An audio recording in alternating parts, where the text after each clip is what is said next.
So we are greatly fortunate to have His Grace Hari Lila Prabhu. Is quite a senior devotee practicing since 1999, and Prabhuji had been serving in many nice corporate positions in the corporate world, and then he dedicated his life now fully in the mission of Krishna consciousness, and he's one of the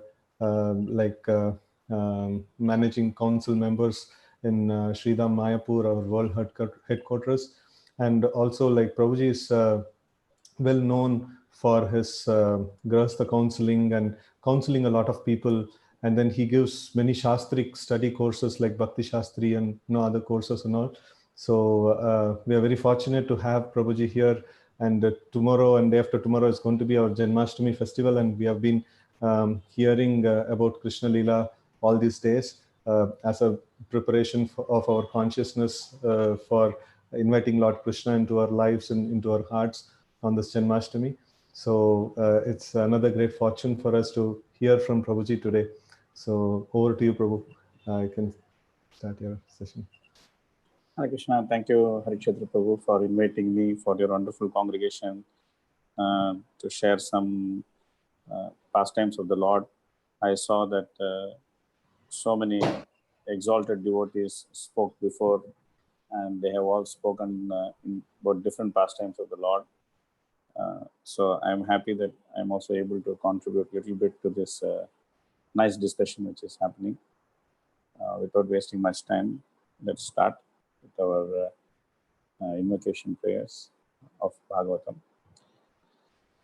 Nigamakalpatarovargalitam phalam sukamkatamrita dravasanyam pivata bhagavatam rasamalayam mukaraho rasika bhivavakaha Narayanam namaskritya naranchaiva narottamam devyam saraswatim vyasam tato jayam mudirayet Ashtaprayeshu abhadreshu nityam bhagavata sevaya bhagavatyuttama shloke bhakti bhavati neshtiki Om Namo Bhagavate Vasudevaya Om Namo Bhagavate Vasudevaya Om Namo Bhagavate Vasudevaya Om Jnanatimirandasya Jnananjana Shalakaya Chakshuranmilitam Yena Tasmai Shri Gurave Namaha Sri Chaitanya Manobishtam Stapitam Yena Bhutale Swayam Rupa Kadamahyam Dadadhi Sapadantikam Vandeham Shri Gurun Sri Yuta Padakamadam Shri Gurun Vaishnavamscha Shri Rupam Sagrajatam Sakagana Raghunathan Vitam Tam Sajivam Sadvaitam Savadutam Parijana Sahitam Krishna Chaitanya Devam Sri Radha Krishna Padan Sakagana Lalita Shri Vishakhan Vitamscha He Krishna Karuna Sindho Dina Bandho Jagatpate Gopesha Gopika Kanta Radha Kanta Namostute Tapta Kanchana Gaurangi Radhe Vrindavaneshwari Vrishabhanusute Devi Pranamami Hari Priye Vancha Kalpatarubhyascha Kripa Sindhubhya Evacha Patitanam Pavanebhyo Vaishnavebhyo Namo Namaha Nama Om Vishnupadaya Krishna Prashtaya Bhutale Srimate Bhakti Vedanta Swamin Nitinamine Namaste Saraswati Deve Gauravani Pracharine Nirvishesha Sundavadi Paschatya Deshakarine Jaya Sri Krishna Chaitanya Prabhu Nityananda Sri Advaita Gadadhara Shiva Sadi Gaura Bhakta Hare Krishna, Krishna Krishna, Hare Hare, Hare Rama, Rama Rama, Hare Hare. Namo Vishwaya Krishna Prasthaya Putri, Srimati Jukta Swami Nithamini, Namacharya Prasanta Gopalani, Gorakta Ramalani Gurugram Tarini, Mokam Karoti Vacharam, Pangam Nandaya Tegrim, Kupatamaham Mande, Shrigram Dilakaranam, Paramananda Madhavam, Sri Chaitanya Mishwaram, Kathanchana Smriti, Ismin, Dushkaram Sukaram Bhavet, Smriti, Paritamasa, Sri Chaitanya Namamitam. Hare Krishna. So, happy Janmashtami to all of you. So, this Janmashtami is a very unique Janmashtami because of the very unique situation which is created by this COVID pandemic. However, one way this COVID pandemic has melted all the borders because internet preaching has taken by storm, and then devotees all over the world, they are preaching all over the world. So always everything is good for us. Everything is auspicious for us. We can make most inauspicious things auspicious. This is the very nature of Krishna consciousness. So in that sense, I'm very happy to be with all of you today. evening. We spend about an hour or so trying to discuss the pastime of Lord Krishna's appearance, Janma Lila. So we'll discuss this in three different topics. Of course, these topics will be intermixed, but primarily we'll discuss three different topics today. The topic of the pastime of the Lord's appearance, what happened, what are the different reasons, and how the Lord appeared, what exactly happened on the day of Lord's appearance. We'll read from Krishna book. And then we'll also read the philosophy of, we'll try to understand the philosophy of Lord's appearance. Because we also are born and Lord also appears. So sometimes there looks like there's no difference. Mayavadis say that everything is same.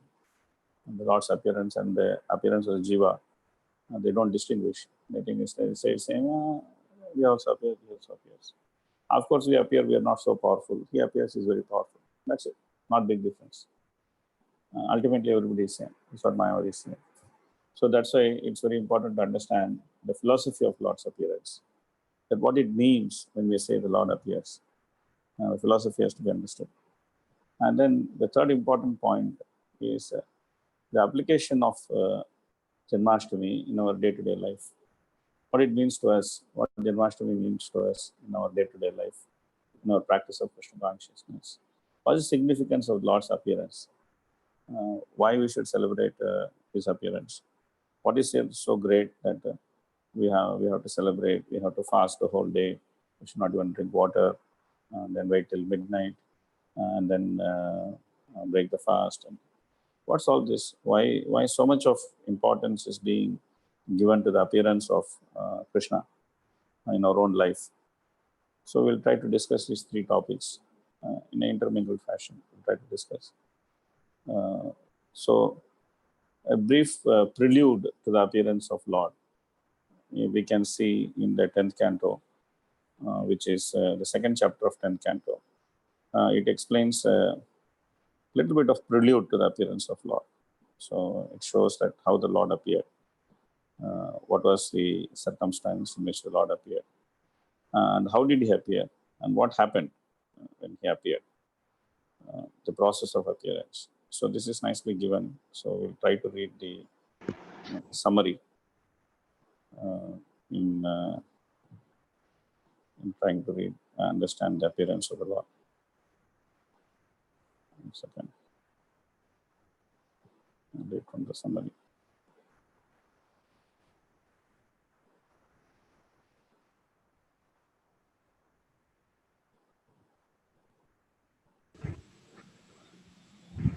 So it is explained in Bhagavatam, the Lord's appearance was very special. He did not appear like an ordinary human being. He appeared, he was an ordinary human being, and they simply appear by the combination of a man and woman. It is explained by Kapiladev, Karbana Deva Netranya, Jantur Teho Bhaktiye, Sriya Pravishta Udaram, Pumso Reta Kanashrayaha. So the living entity, he takes shelter of the semen. Retaha means semen. So he takes shelter of the semen, and then he is put into the womb of the female. He takes the shelter of the semen of the male, and then it is put into the womb of the female. Sriya Pravishta Udaram. So he is put into the womb of the female. And how it is decided which male and which female, what type of body, etc. How it is decided, it is explained by two factors. One is karmana, and the other factor is deva netrena. Karmana means the result of his previous activities. So then the question naturally comes that who is keeping the account of the result of his previous activities? How do we know that this is a result of his previous activities? Who is keeping the account? So that question is answered by saying Deva Netrena. Deva Netrena means the Lord is watching. He is keeping account. He is saying in Bhagavad Gita, Upadrishta Anumantacha, Karta Bhokta Maheshwaraha, Paramatmeti Chapipto, Dehe Asmin Purusha Paraha. That I am sitting as Paramatma. I am watching everything. I'm keeping account, I'm Upadrishta, I'm the supervisor, I'm Anumanta, I'm giving permission. So like this Krishna is saying. So this is called Devanetra, Devanetrena. But how does Lord Krishna appear? This is completely different process. This is explained in the summary of the second chapter. The chapter is titled Prayers of Demigods for Lord Krishna in the Womb. As described in this chapter, when the Supreme Personality of Godhead entered the womb of Devaki to kill Kamsa, all demigods understood that the Lord was living within the Devaki's womb.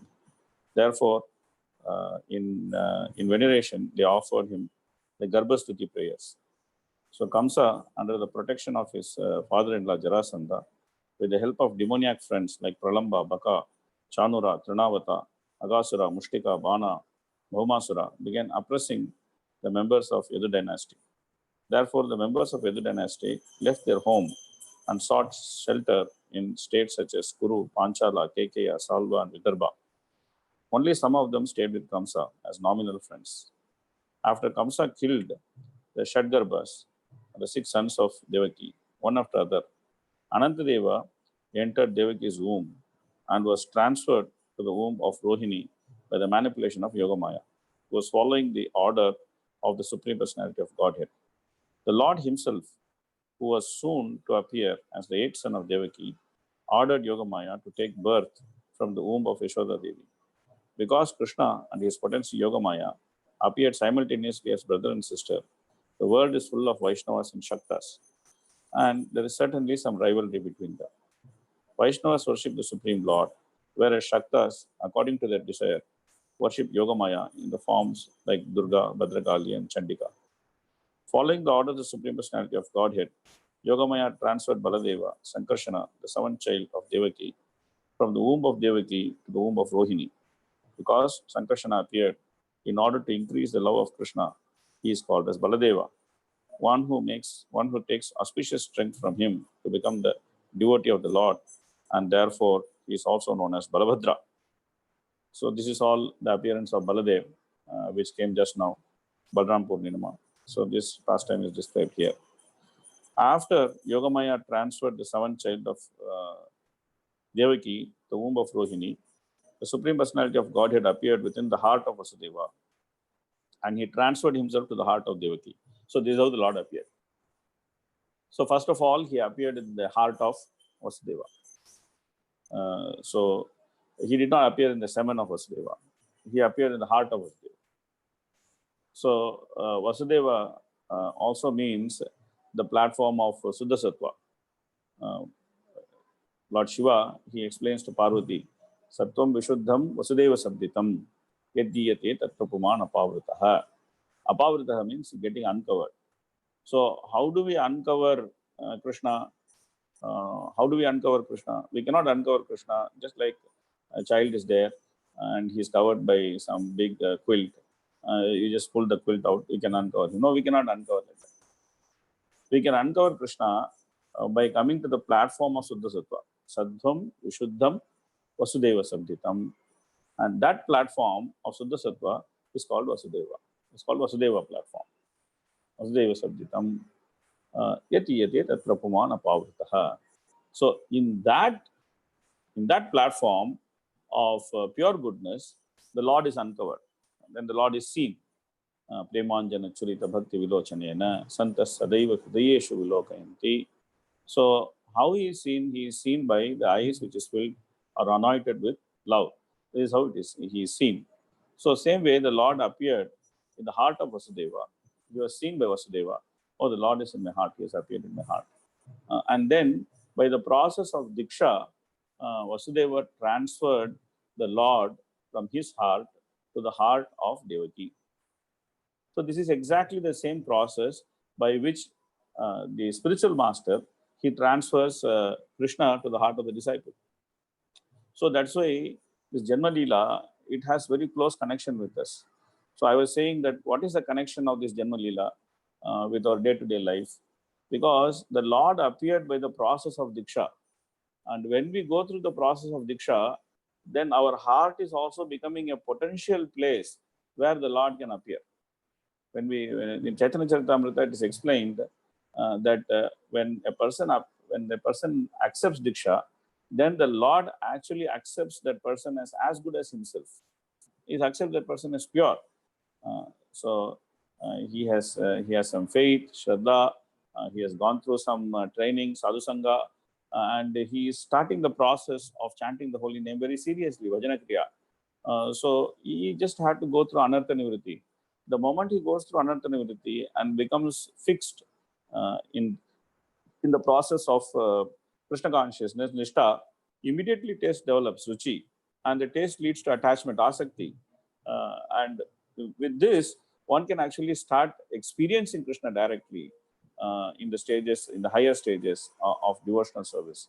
So the very process by which the spiritual master gives Krishna to the disciple by the holy name, the Lord first appears as the name, and the spiritual master gives mantra diksha, Hare Krishna, Krishna Krishna, Hare Hare, Hare Rama, Rama Rama, Hare Hare. Please take this. This mantra is yours. Means Krishna is yours. Here very nicely, Bhaktivinoda Thakur is singing that Krishna said, Tumar, Krishna dite par, Tumara Shakti ache. Krishna is yours. You can give Krishna. This is up to you. You have the power of giving Krishna. What is my position? Amito Kangal, Krishna Krishna Boli, Dhai Tava Pache Pache. That I have nothing. I am a Kangal means one person who has nothing, no possession. I have no possession. I am nothing. So what is my position? That I am simply crying Krishna Krishna, Krishna Krishna Boli. I am simply crying Krishna Krishna, Dahi Tava Pache Pache. I am simply running behind you. Please give me Krishna. Please give me Krishna. So when the disciple has that seriousness or that eagerness to accept Krishna in the heart, to accept Krishna mantra in his heart, then by the process of getting the Hare Krishna Mahamantra, then the spiritual master actually gives Krishna. So when the initiation happens, then Krishna is given to us, just like Krishna was given to Devaki by Vasudeva, and Krishna appears in Devaki's heart. From Vasudeva's heart, Krishna goes to Devaki's heart. He is transferred. It's a heart-to-heart transfer, just like the heart-to-heart transfer which should take place from the spiritual master to the disciple. So the process is same. Krishna being born in the Devaki's womb, or Krishna appearing in the heart of the disciple, this is same. The process is same. But Devaki was ready. That's the difference between Devaki and us. Devaki was ready. Her heart was clean. Everything was removed from her heart. There's no kama, there's no krodha, there's no lobha, there's no moha, there's no mada, there's no matsarya. These things are not there. These 6 type of enemies which are contaminating the heart of the jiva through the agency of false ego, that I am this body, I am so and so, I can do this, I can do that. Ishwaroham, aham bohi, siddhoham, balavan sukhi. That one is thinking so many things about him. Today I will make this much money. Tomorrow I will make more money. I will give some charity. I will get some good name. I will do some trickery. I will finish off all my enemies. I will become most victorious. Nobody can stand against me. So many plans, so many plans. We are so always busy making plans.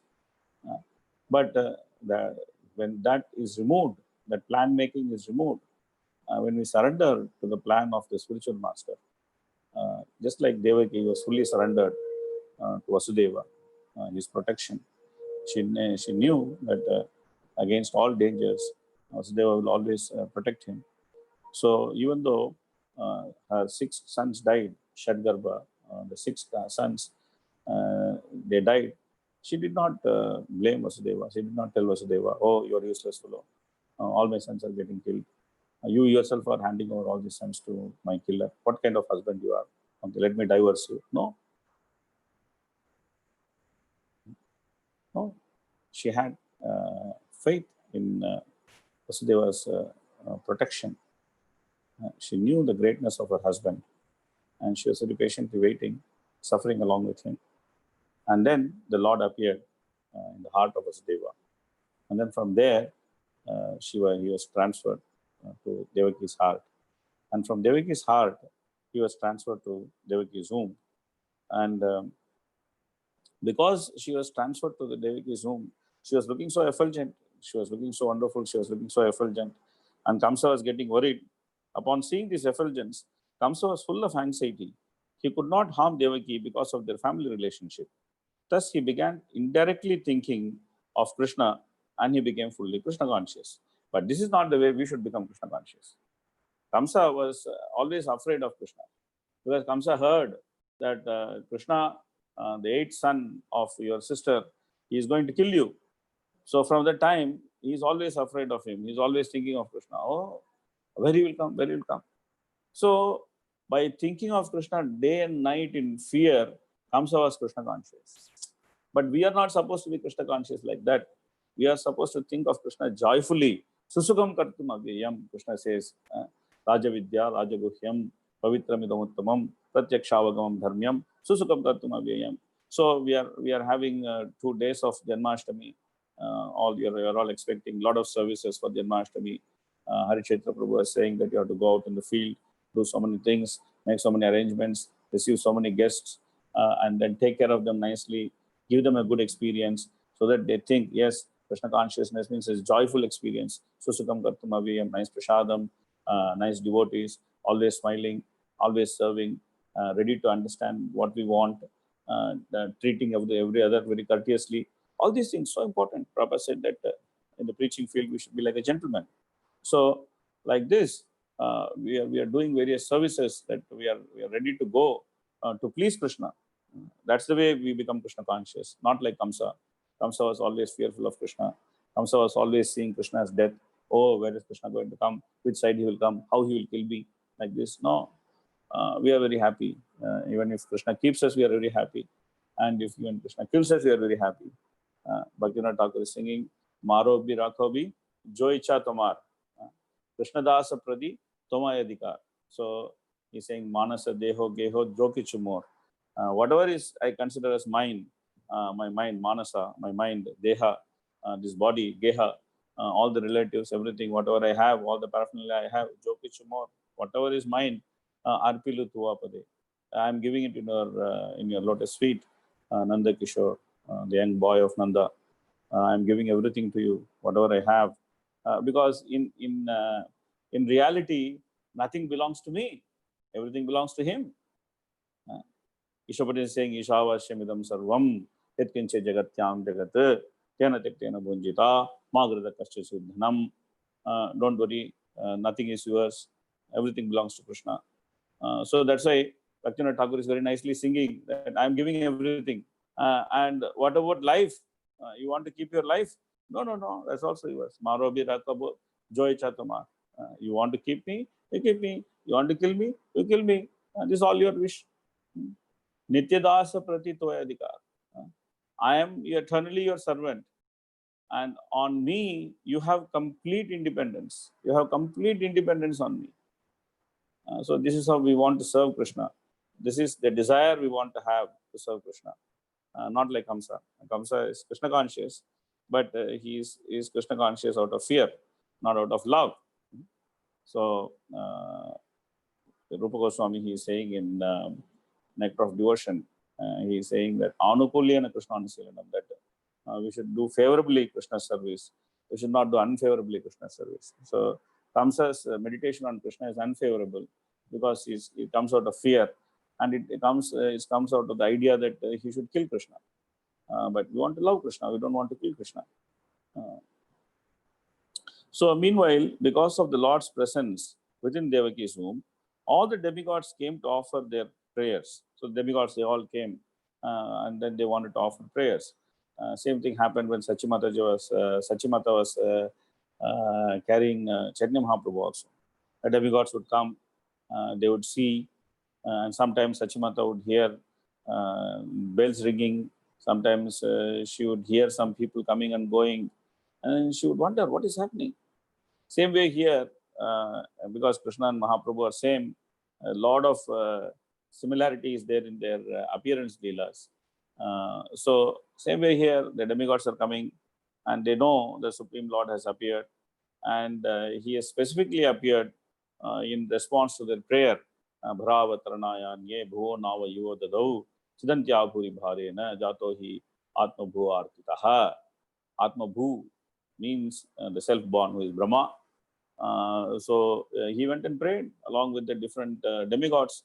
He went and prayed, please appear. And Mother Earth was also praying along with him, please appear, because this earth has become burdened with demoniac people, with demoniac population. So this earth has to, the burden of the earth has to be removed. So please appear. They all went and prayed. And then in response to that prayer, the Lord has appeared. So the demigods know that the Lord has appeared now. Everything's going to become auspicious. Their enemies are going to be killed. There's going to be auspiciousness in the world. So they are all very happy. And they are coming. And then they are praying. And they are praying in order to make people understand the position of the person who is appearing, that he is not an ordinary person. He is Supreme Absolute Truth. Is Supreme Absolute Truth. He is not ordinary person. Because people may simply misunderstand and may consider Krishna as one of the 33 crore demigods. Oh, Brahma is there, Shiva is there, and different demigods are there. So he is just one among them. So why so special? What is the difference between Brahma and Shiva and Krishna? There's no difference. Surya, Ganesha, Durga, what is the difference? No difference. They're all same. One may argue. So the demigods headed with Brahma, they are coming and then they are offering very nice prayers, explaining the essence of Vedanta Sutra. Vedascha sarver hameva vedyo Vedanta krit vedavitteva chaham. Krishna is saying. So they are explaining the essence of Vedanta Sutra. They are explaining the exalted position of the Supreme Personality of Godhead by their prayers. The Supreme Personality of Godhead, they said, is eternally absolute truth. The spirit soul is more important than the gross body, and the super soul, Paramatma, is still more important than the soul. The Supreme Godhead is absolutely independent, and his incarnations are transcendental. The prayers of the demigods glorify and exalt devotees and explain the fate of persons who superficially consider themselves liberated from the conditions of material nature. The devotees are always safe. When a devotee fully surrenders to the lotus feet of the Lord, he is completely liberated from the fear of material existence. By explaining why the Supreme Personality of Godhead descends, the prayers of the demigods clearly confirm the Lord's statement in Bhagavad Gita, Yada yada hi dharmasya glanir bhavati bharata abhyudhanam adharmasya tadatmanam sajamyaham. Whenever and wherever there is decline in religious practice, O descendant of Bharata, a prominent rise of irreligion, at that time I myself dissent. So this is how this was the prelude to Lord's appearance. The Lord actually entered the womb of Devaki through the process of Diksha, and the demigods, they all came. Lord Brahma, Lord Shiva, accompanied by great sage like Narada, Devala, and Vyasa, and other demigods like Indra, Chandra, Varuna, invisibly approached the room of Devaki, where they all joined in offering respectful obeisances and prayers to please the Supreme Personality of Godhead, who can bestow blessings upon everyone. The demigods prayed, O Lord, you never deviate from your vow, which is always perfect, because whatever you decide is perfectly correct and cannot be stopped by anyone. Being present in the three phases of cosmic manifestation, creation, maintenance, and annihilation, you are the supreme truth. Indeed, unless one is completely truthful, one cannot achieve your favor, which is therefore cannot be achieved by hypocrites. You are the active principle, the real truth, the ingredient of all creation, and therefore you are known as Antaryami, the inner force. You are equal to everyone. Your instructions apply for everyone, for all times. You are in the beginning of the truth. Therefore, offering our obeisances, we surrender unto you. Kindly give us protection. So, this is how the demigods started praying to Lord Krishna. And they were actually explaining that how the Lord is the cause of all causes, how he is the cause of creation, how he maintains the creation, and how he annihilates the creation. Krishna says in Bhagavad Gita, Mattaha parataram nanyat kinchidasti dhananjaya mayi sarvam idam protam shutre maniganaiva. So he says, there's no truth superior to me, O winner of wealth. There's no truth superior to me. So the demigods are confirming the same thing, and they're also confirming the exalted position of the devotees, and they're saying that it's very easy for the devotees. Oh lotus-eyed Lord, by concentrating one's meditation on your lotus feet, which is the reservoir of all existence, by accepting those lotus feet as boat by which to cross the ocean of nescience, one follows in the footsteps of Mahajan, the great saints and devotees. By this simple process, one can cross the ocean of nescience as easily as one steps over the hoof print of a calf. So they're saying that, oh, this is very easy, that simply we can cross over this ocean of material existence by accepting your lotus feet. But they are also explaining the position of Gyanis, that what is the position of Gyanis? The position of Gyanis, they are explaining that the Gyanis are very proud. They think that we have understood that we are not this body, so we have understood Supreme Absolute Truth. So that is, and who is that Supreme Absolute Truth? I am the Supreme Absolute Truth. I, the Spirit Soul, I am the Supreme Absolute Truth. There is no truth greater than me. This is what the Gyanis are thinking. So what is the position of Gyanis? So the demigods are saying, Ye Kanye Aravindaksha Vimukta Manina. They are Vimukta Manina. They are not actually Vimukta. Vimukti means Krishna Rupena Muktaha. Completely they are liberated. That's called Vimukti. Means that they are not only liberated from the bodily concept, but they are also liberated from the idea that I am supreme. It's called Vimukti. They are liberated from this idea that I am supreme. They understand, as a spirit soul, I am eternally the servant of Krishna. Mukti hitva anyat rupam surupena vivastitihi. Is not just simply hitva anyat rupam, but accepting swarupa, swarupena vivastitihi. Accepting swarupa, accepting one's original position. That's called mukti. That's called vimukti, vimukta maninas. They're thinking, but they are thinking, the Gyanis are thinking that they have become vimukta, but they really are they vimukta? No, they are not vimukta. Why? Tayi asadbhavad avishuddha buddhayaha. They are actually, what is their position? They are avishuddha buddhayaha. Their consciousness is still contaminated. What is contaminated with? It is contaminated with the disrespect for the Lord's lotus feet. Anadrita Ishmadangrayaha. Anadrita means that they are disrespectful to the Lord's lotus feet. Their consciousness is still contaminated. That's why to understand Janmashtami is so important, to cleanse our consciousness. Appearance of Lord, to understand, is so important because the appearance of Lord cleanses our consciousness. Kuti Maharani is saying that Bhave asmin klishyamananam avidya kama karma bihi shravana smaranarhani karishyaniti kechana shunvanti gayanti grananti abhikshnasaha smaranti nandanti tavehitam janaha sayeva paschyanti achirena tavakam bhava pravaho paramam padambujam. Very beautiful shlokas which explaining the appearance of Krishna. Very, very beautiful shlokas. Of course, she speaks a series of shlokas explaining why Krishna appeared. She gives very many reasons. You appeared, Yado Priyasanvavaye, Malayasyeva Chandanam. She says that you appeared simply to please Yadu. Then we also discussed one more shloka, that the Lord appeared to fulfill the promise given to Brahma and also to the Mother Earth. But the Lord also appeared for the pleasure of Devaki and Vasudeva. Devakyam Vasudeva Vigat Ajastamasya Kshemaya. For their welfare you appeared. And Vadaya Sasura Dusham. Those who are enemies of demigods, you simply wanted to annihilate them. The Lord appeared for that also. Like that, she gives many reasons. Very beautiful series of shlokas. They are nice Janmashtami meditation, these shlokas. On Janmashtami, we can read these shlokas and meditate that how the Lord appears. And then he fulfills various reasons of appearance. Simply by his appearance, he fulfills various reasons. Just not one. He fulfills various reasons. Very beautiful, these shlokas.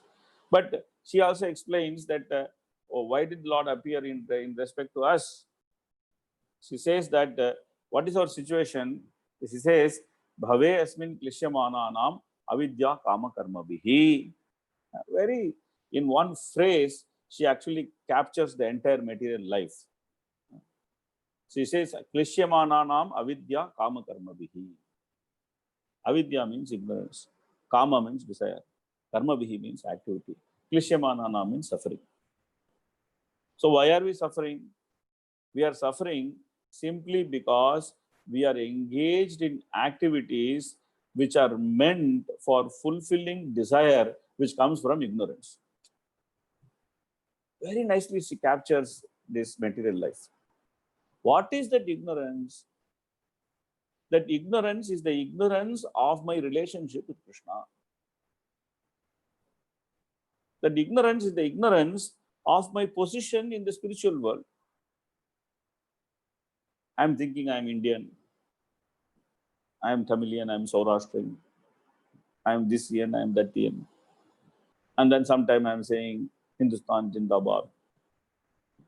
Sometime I'm saying American Dream. Sometime I'm saying Arabian Nights. Whatever it is, different idea is coming. That what is my identity? So many different ideas are coming. That's why Janmashtami meditation is so important. Because in Janmashtami, we have the opportunity to think about Krishna. That why did Krishna appear?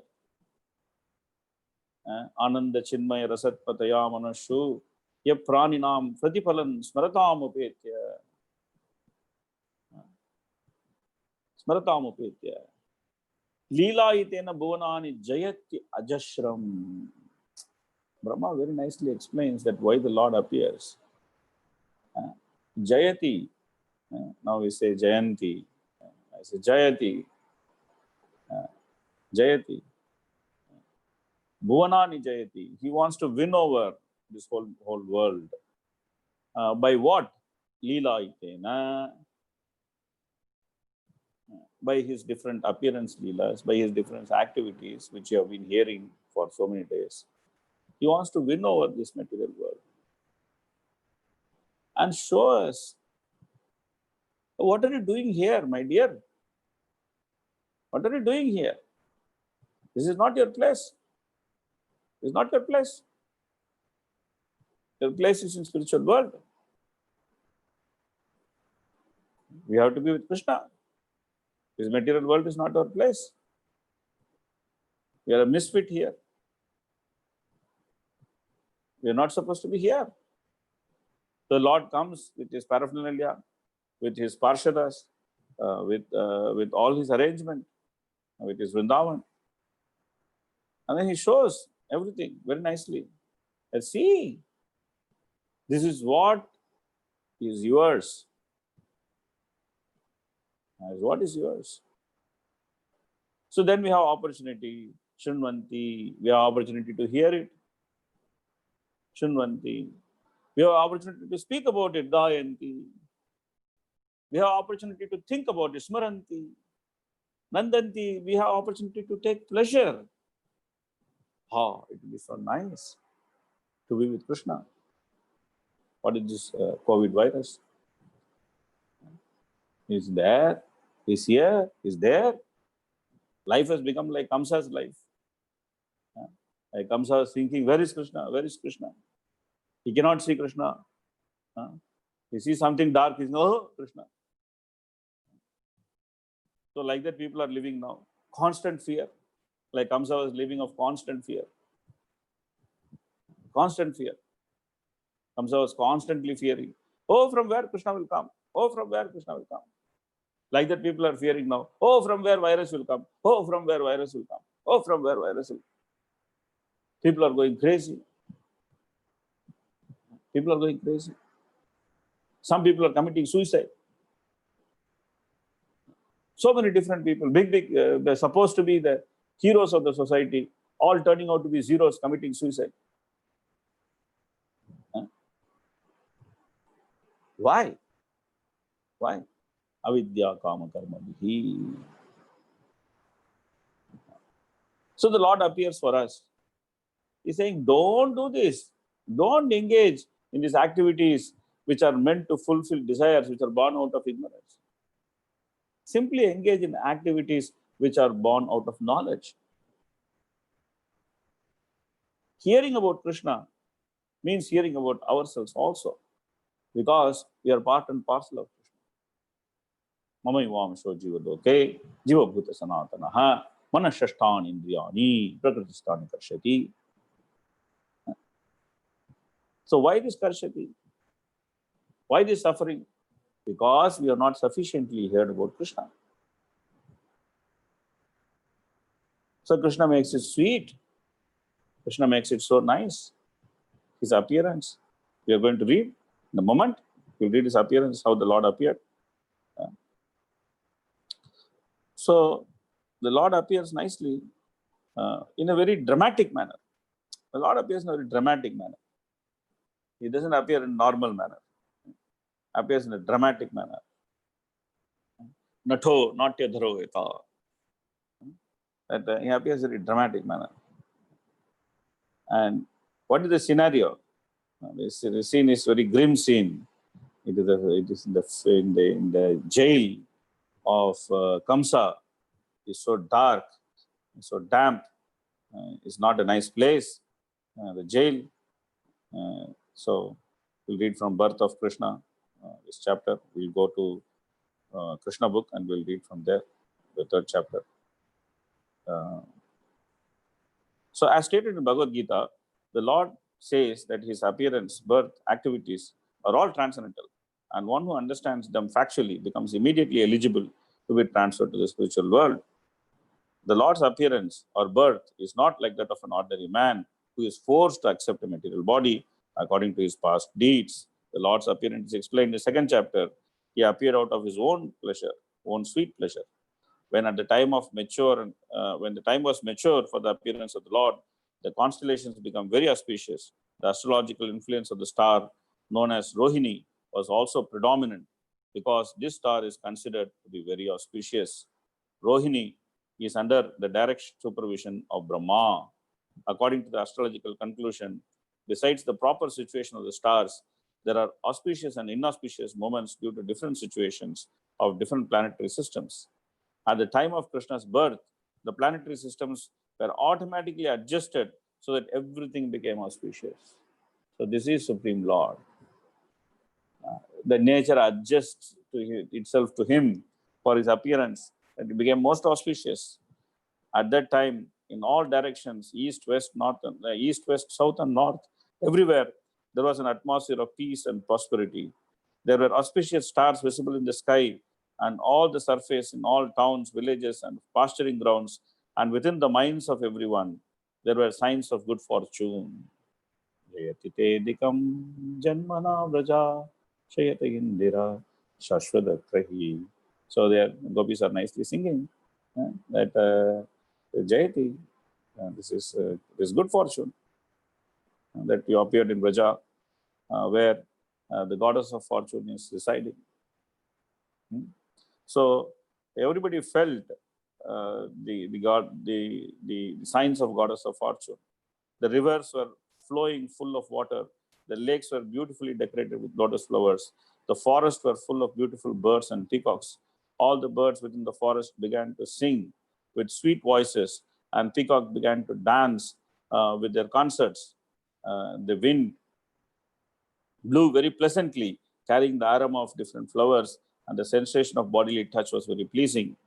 At home, the Brahmanas, who were accustomed to offer sacrifices in the fire, found their homes very pleasant for offerings. Due to the disturbances created by the demoniac kings, the sacrificial fire altar had been almost stopped in the houses of Brahmanas, but now they could find the opportunity to start the fire peacefully. Being forbidden to offer sacrifices, The Brahmanas were very distressed in mind, intelligence, and activities. Just on the point of Krishna's appearance, automatically their mind became full of joy because they could hear loud vibrations in the sky of transcendental sounds proclaiming the appearance of the Supreme Personality of Godhead. The denizens of the Gandharva and Kinnara planets began to sing. The denizens of Siddhaloka and the planets of Charanas began to offer prayers in service of the Supreme Personality of Godhead. In the heavenly planet, the angels, along with their wives, accompanied the Apsaras, began to dance.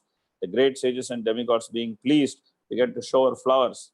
At the seashore, there were sound of mild waves, and above the sea, there were clouds in the sky, which began to thunder very pleasingly. When the things were adjusted like this, Lord Vishnu, who is residing within the heart of every living entity, appeared in the darkness of the night as the Supreme Personality of Godhead before Devaki, who also appeared as one of the demigoddess. The appearance of Lord Vishnu at that time could be compared to the full moon in the sky as it arises from the eastern horizon. The objection may be raised that since Lord Krishna appeared on the 8th day of the waning moon, there could be no rising of the full moon. In answer to this, it may be said that Lord Krishna appears in the dynasty which is hierarchical of the moon. Therefore, although the moon is incomplete on that night, because of the Lord's appearance in the dynasty wherein the moon is himself the original person, the moon was in overjoyous condition. So by the grace of Krishna, he could appear just as full moon. In the astronomical treatise by the name Kamnikya, the constellation at the time of the appearance of Lord Krishna is very nicely described. It is confirmed that the child born at the auspicious moment was the supreme Brahman or absolute truth. Vasudeva saw the wonderful child born as baby with 4 hands, holding conch shell, club, disc, lotus flower, decorated with the mark of Srivatsa, wearing bejeweled necklace of Kashtuba stone and dressed in yellow silk, appearing dazzling like the bright blackish cloud, wearing a helmet bedecked with Vaidurya stone and valuable bracelets, earrings, and similar other ornaments all over his body, and an abundance of hair on his head. Due to the extraordinary features of this child, Vasudeva was struck with wonder. How could a newly born child be so decorated? It's a very important point. That when the Lord appears, he appears in an extraordinary manner. I say, Janma karma chabe divyam. Divyam, transcendental. He appears in an extraordinary manner. He is not, when a child appears, when a child is born, those who are mothers, they know when the child is born, the first thing which is done is that the child is given a proper towel bath, because the body of the child is filled with the fluid from the womb, and blood is smeared with blood. This is how the child appears. So it's not a very pleasant sight to see. It's not a very pleasant sight to see. But when the Lord appeared, he did not appear like that. He did not appear like an ordinary child. He was fully dressed. A child appears naked. He was fully dressed. And he was auspiciously dressed with yellow silk, with Kaustuba gem, different ornaments. His whole body was fully bedecked with ornaments. He had 4 hands.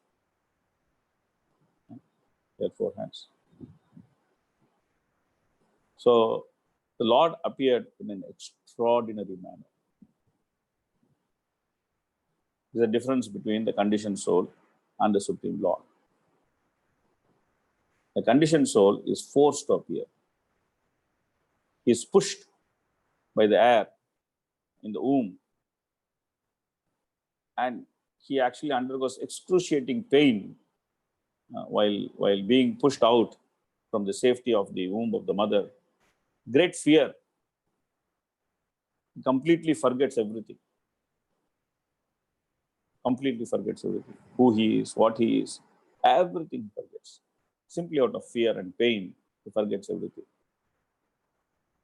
And when he touches the outside world, simply that fear of ignorance makes the child to cry. He's crying. And then everybody is smiling. Oh, child is crying, child is crying. Oh, very nice, very nice, very nice. Everybody is smiling. This is how we appear. But how does the Lord appear? He is smiling. He is fully dressed. He comes with his transcendental ornaments, his weapons. So he does not appear like an ordinary child. Does not appear like an ordinary child. So one should not mistake the Supreme Lord to be an ordinary person. He does not appear with the combination of man and woman by sexual intercourse. He appears by the process of Diksha. That he is, previously we explained that how he appeared. Now, when he actually appears from Devaki's womb, he is not appearing like an ordinary child full of blood and bodily fluids. He has appeared in his original form as Narayana. So Vasudeva was struck with wonder. How could a newly born child be so decorated? He could therefore understand that Lord Krishna has now appeared, and became overpowered by the occasion. Vasudeva very humbly wondered that although he was an ordinary living entity conditioned by material nature and was externally imprisoned by Kamsa, the all-pervading personality of Godhead, Vishnu or Krishna, was appearing appearing as a child in his home, exactly in his original position. No earthly child is born with 4 hands decorated with ornaments and nice clothing, fully equipped with all signs of the Supreme Personality of Godhead. Over and over again, Vasudeva glanced at his child and he considered how to celebrate this auspicious moment. And generally, when the male child is born, he thought, people observe the occasion with jubilant celebration. And in my home, although I am imprisoned, the Supreme Personality of Godhead has taken birth. How many millions and millions of times I should be prepared to observe this auspicious ceremony? When Vasudeva, who is also called Anakadundubi, was looking at his newborn baby, he was so happy that he wanted to give many thousands of cows in charity to the Brahmanas. According to Vedic system, whenever there is an auspicious ceremony in Kshatriya king's place, kings give many things in charity. Cows decorated with golden ornaments are delivered to the Brahmanas and sages. Vasudeva wanted to perform a charitable ceremony to celebrate Krishna's appearance, but because he was shackled within the walls of Kamsa's prison, this was not possible. Instead, within his mind, he gave thousands of cows to the Brahmanas. So this is very, very important point, that devotional service is not stopped by any condition. Savai punsam parodharmo yato bhakti radvakshaje ahaitukya pratihata ayatma suprasidati. Bhagavatam is saying. And here's a practical demonstration of that ahaitukya pratihata devotional service from Vasudeva, the father of Krishna. That he was in prison. He was imprisoned. He had no capacity to celebrate, but still he mentally gave so many cows in charity to the Brahmanas, and that was accepted bona fide. So sometimes we think, oh, there is COVID, how to do devotional service. Oh, this is there. Oh, pandemic is there. How to do devotional service. Oh, this is there. How to do devotional service. How to go to Janmashtami. How to participate in Janmashtami. What can we do? In the beginning, before we started the class, Harikshetra Prabhu was asking me, can visitors come to Mayapur? So I asked my spiritual master today, just before this class, I was in a meeting with him. So we were talking, of course, on Zoom. We were talking. We had a meeting. I was asking him, and he was giving some general instruction to me. He told me that I was telling him, Guru Maharaj, Janmashtami, nobody is able to come. What to do? We always have such a big festival. So many people come. So many devotees participate. Now, no devotees, they are not participating, because he was telling that in Delhi, they are expecting 9,000 devotees for Janmashtami. So I was saying that what to do? We have closed the temple. I'm feeling so bad. The devotees are not able to come. So then he immediately told me that in Haribhakti Vilas, it is mentioned that whoever actually sees the Abhisheka ceremony of the Lord he gets the same benefit as who performs the Abhisheka ceremony of the Lord. Is mentioned in Hari Bhakti Ulas. So there is no difference in performing the Abhisheka ceremony and actually seeing the ceremony, participating in the ceremony, seeing the ceremony. There's no difference. So he was telling me that you should see the whole Abhisheka ceremony on Mayapur TV, and you should encourage everyone to see the Abhisheka on Mayapur TV, because there is no difference between being there, doing the Abhishekam, and actually seeing the Abhisheka. So there is no stopping of devotional service. Whatever is the situation in this material world, none of the situation of this material world can stop devotional service. So it's very nicely explained by Vasudeva's activities here, that how he celebrated the appearance of Krishna.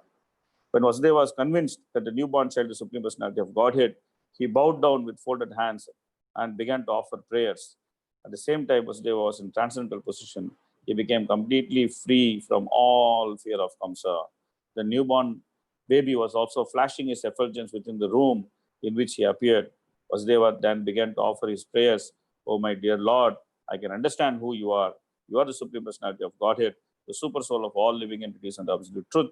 You have appeared in your own eternal form, which is directly perceived by us. I understand that because I am afraid of Kamsa, you have appeared just to deliver me from this fear. You do not belong to this material world. You are the same person who brings about the cosmic manifestation simply by glancing over the material nature. So very nicely, Vasudeva was offering prayers. Even though he is the father, he is not thinking, oh, I am the father, or this is my child. He understands that he is Supreme Personality of Godhead. So Krishna has two types of parents, Vasudeva and Devaki, who actually understand his Supreme Personality of Godhead. And then he also has Nanda and Yashoda, who don't understand his Supreme Personality of Godhead. And Nanda, Yashoda is thinking that this boy is so mischievous. If I don't correct him, if I don't show him the stick, then he will become very mischievous. And then later he will suffer in his life. So I should show him the stick. So he has two types of parents.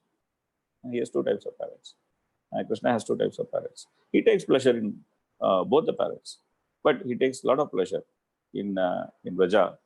That's why the childhood pastimes of Krishna is so sweet.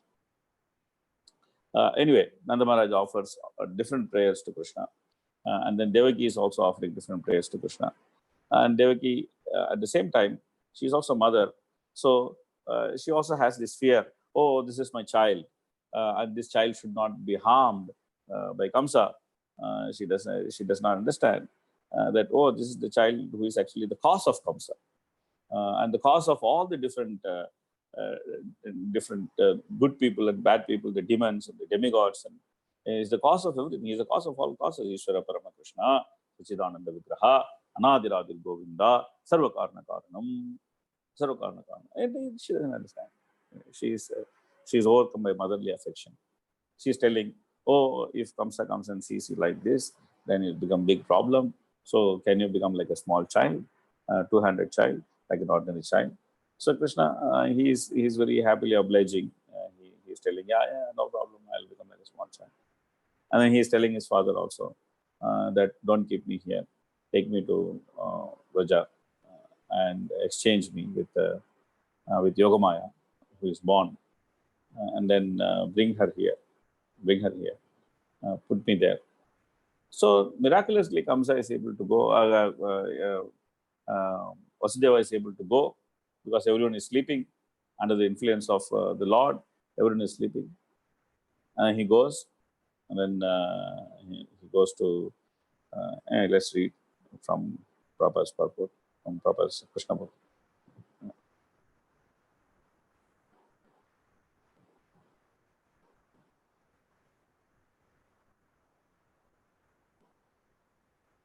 While thus praying to the Lord for rescue, Mother Devaki expressed her motherly affection.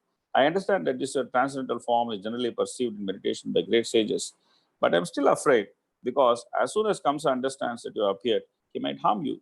So I request you, for the time being, you become invisible to our material eyes. In other words, he requested the Lord to assume the form of an ordinary child. My only cause of fear from my brother Kamsa is due to your appearance. My dear Lord Madhusudana, Kamsa may know that you are already born Therefore, I request you to conceal your 400 form of your lordship, which holds the 4 symbols of Vishnu, namely conch, disc, club, and lotus flower.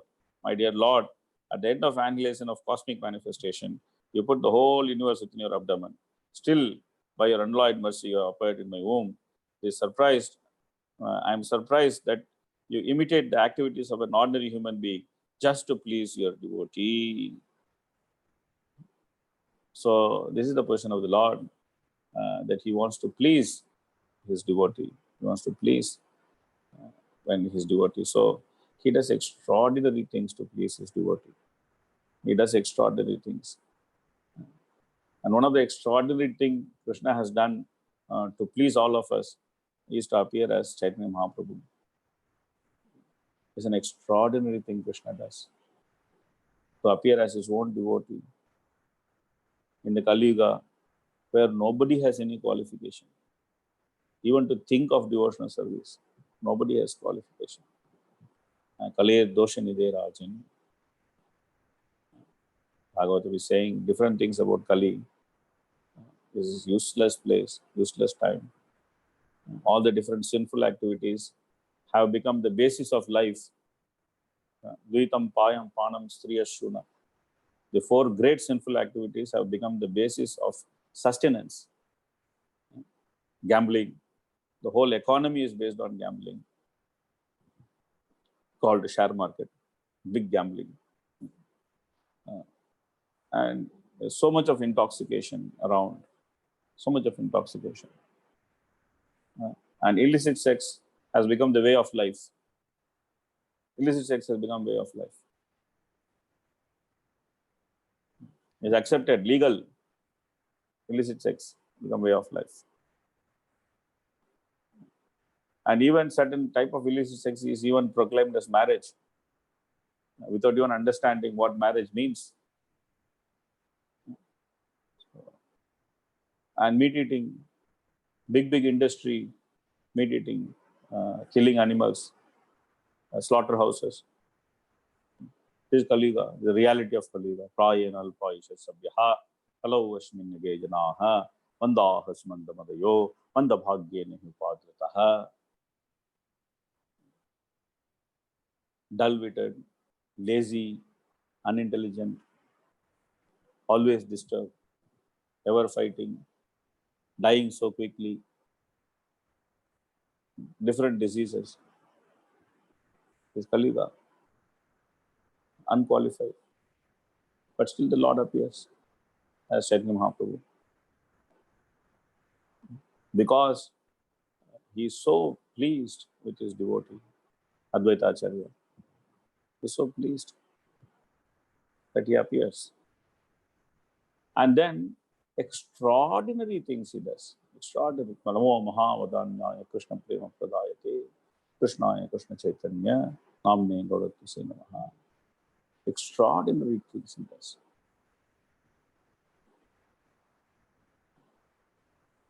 So these are special occasions. The occasion of appearance of Krishna, the occasion of the appearance of Chaitanya Mahaprabhu. These are special, very special occasions. The different occasions of appearance of Krishna Tattva. Very special occasion. The occasion of appearance of great devotees. Occasion of the appearance of spiritual master. Now we also have Prabhupada's appearance day on Nandotsav day. These are all extraordinarily great occasions, which needs great celebration,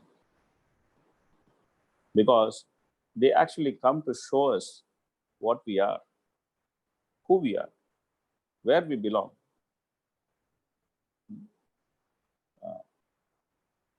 Tvam na sandashito dhatra dushtaram nitsiti satam kalim sattvaharam pumsam karnadhari varnavam. Very nicely is explained that the Saunakadi Rishis, they are glorifying Sutta Goswami. Oh, by great good fortune we have seen you. This Kali Yuga, which is Sattva Haram, it actually takes away all the good qualities. So we have these 2 opposite things. Vasudeva, Sattvam Vishuddham Vasudeva Sabditam. Sattvam Vishuddham Vasudeva Sabditam. And that's where Krishna appears. And what is Kali Yuga? Kali Yuga is Sattva Haram. So this is no place for Krishna to appear. But still, out of costless mercy, Krishna appears at the holy name. Hare Krishna, Krishna Krishna, Hare Hare. Hare Ram, Ram Ram, Hare Hare. And then he appears in any tongue. It doesn't discriminate, oh, this is meat-eating tongue. I will not allow the tongue to chant the name. No. He appears. The Janma Lila of the Lord is something which we should cherish. Because the Lord appears for us in different ways. He appears as Krishna. He appears as Chaitanya Mahaprabhu. He appears as holy name. Simply for us, because of his love for devotee. Because of his love for devotee. And then the Lord is replying to the prayers. And then he is saying that how he has fulfilled the promise of his father and mother, that they have taken different births, and then he has appeared different times for them. The Lord is explaining to them that you have appeared. I have appeared previously to you. This is not the only time I am appearing to you. I appeared previously to you. So he is saying that I have taken birth previously. You are Sutapa and Prishni. That time I have taken birth. I have taken birth again. Now again I am taking birth. So he is saying that I am keeping my promise. I am doing it. I appeared to you as Aditya and Kashyapa. So now I am appearing to you as Devaki and Vasudeva. So thrice I promise that I will appear for you, and thrice I have appeared. So this way, the Lord is actually consoling Devaki and Vasudeva, telling them that nothing is going to happen. Don't fear. Because it's explained in Bhagavatam, Tasmat Bharata Sarvatma, Bhagavan Yishwaro Harihi, Shrotavya Krititavyascha, Smartavyascha Ichtabhyam. One who actually desires fearlessness in this material world, he should simply hear about Lord Hari. Shrotavya, he should hear about Lord Hari. Kirtitavya, he should speak about Lord Hari. Smartavya, he should remember Lord Hari. By hearing about, by speaking about, by remembering, one can become fearless. How can one become fearless? What is the connection? Because by doing these activities, we can actually understand that I am connected to Krishna. I am not connected to this body. This body is perishable. This body is temporary. But Krishna is eternal. Krishna is imperishable, eternal, supreme personality of Godhead, absolute truth. And I am connected to him. I have connection with him. I have a relationship with him. He's a person. I am a person. Both of us have a relationship. By understanding these pastimes of Krishna, we can actually understand that this is our relationship with him. So he is saying, I assure you this time that you will go back home, back to Godhead on account of perfection of your mission. I know that you are very concerned about me and afraid of Kamsa. Therefore, I order you to take me immediately to Gokula and replace me with the daughter who is just born for Yashoda. Having spoken thus in the presence of the father and mother, the Lord turned himself into an ordinary child and remained silent. Being ordered by the Supreme Personality of Godhead, Vasudeva attempted to take his son from the delivery room exactly at the time a daughter was born of Nanda and Yashoda. She was Yogamaya, the internal potency of the Lord. By the influence of the internal potency Yogamaya, all the residents of Kamsa's palace, especially the doorkeepers, were overwhelmed with deep sleep, and all the palace doors opened, although they were barred with shackled iron chains. The night was very dark, but as soon as Vasudeva took Krishna on his lap and went out, he could see everything just as in sunlight. In Chaitanya Charitamrita, it is said that Krishna is like sunlight, and whenever there is Krishna, the illusory energy, which is compared to darkness, cannot remain. When Vasudeva was carrying Krishna, the darkness of the night disappeared. All the prison doors automatically opened, and at the same time, there was thunder in the sky and severe rainfall. While Vasudeva was carrying his son Krishna in the falling ride, the Lord Shesha, in the form of a serpent, appeared to spread his hood over the head of Vasudeva so that he would not be hampered by the rainfall. Vasudeva came to the bank of Yamuna and then saw the water of Yamuna roaring with waves, and the whole span was full of foam. Still, in the furious feature, the river gave passage to Vasudeva to cross, and thus, just as a great Indian Ocean gave path to Lord Rama, when he was bridging over the gulf. In this way, Vasudeva was crossed the river Yamuna. On the other side, he went to the place of Nanda Maharaj, situated in Gokula, where he saw all the cowherd men were fast asleep. He took the opportunity of silently entering the house of Yashoda, and without difficulty, he replaced his son, taking away the baby girl newly born in the house of Yashoda. Then, after entering the house very silently and exchanging the boy with the girl, he again returned to the prison of Kamsa and silently put the girl on the lap of Devaki. He again clamped the shackles on himself so that Kamsa could not recognize. So many things have happened. Mother Yashoda understood that a child was born of her, but because she was very tired of labor of childbirth, she was fast asleep. And when she awoke, she could not remember whether she had given birth to a male or female child. Thus, in the Bhaktivedanta purport to the 3rd chapter of Krishna, birth of Lord Krishna. Harihi Om Tat Sat. So, like this, the auspicious appearance of the Lord is nicely explained by Prabhupada, the Lord's appearance. And we have briefly discussed it. We could not read all the chapters completely because of paucity of time. We have briefly discussed it. We have briefly discussed the philosophy of his appearance and also the relevance of his appearance to us. So now we have about 15 minutes where we can have some question answer. Hare Krishna. So devotees can put their questions on the chat box. Then we can read it out to Prabhuji. So one of the question I had, Prabhuji, this is specifically mentioned about Krishna's appearance, that he appeared in the heart of Vasudeva and then he was transferred to the heart of Devaki and then he was born. So what about the other incarnations, like when he comes as Kapila Dev or other incarnations of there, we find that the father and mother unite also. So is it only specific to Krishna or is it for all the incarnations of the Lord? So Krishna actually is he is the master of the material energy. Okay.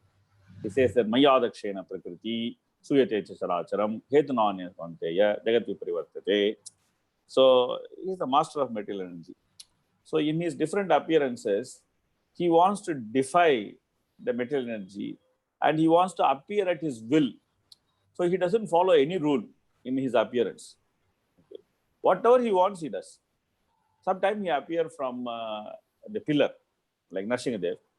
He appeared from the pillar. So sometimes the pillar is considered as the mother of Nrsimhadev because he appeared from the pillar. So the pillar broke and then Nrsimhadev was there. So who can question him? How you can appear from the pillar? No, nobody can question him. Sometimes he appeared from Brahma's nostril.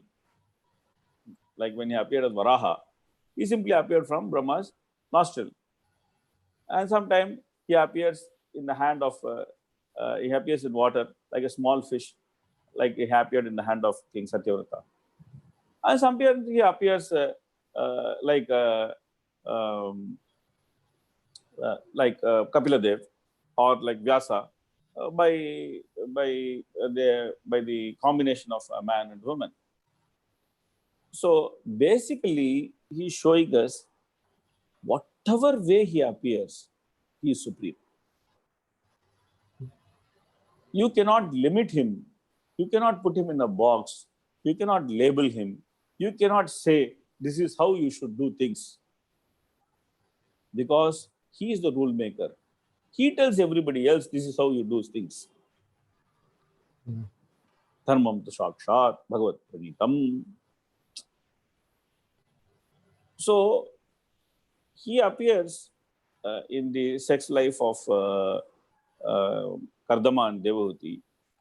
because he wants to show that what is considered as the greatest shackle in this material world, Pumsastriya Maituni Bhavametam, Tayor Bito Shade Granti Mahu, Atagrahakshetra Sutapta Vitair, Janasya Moho Yam Aham Mameti.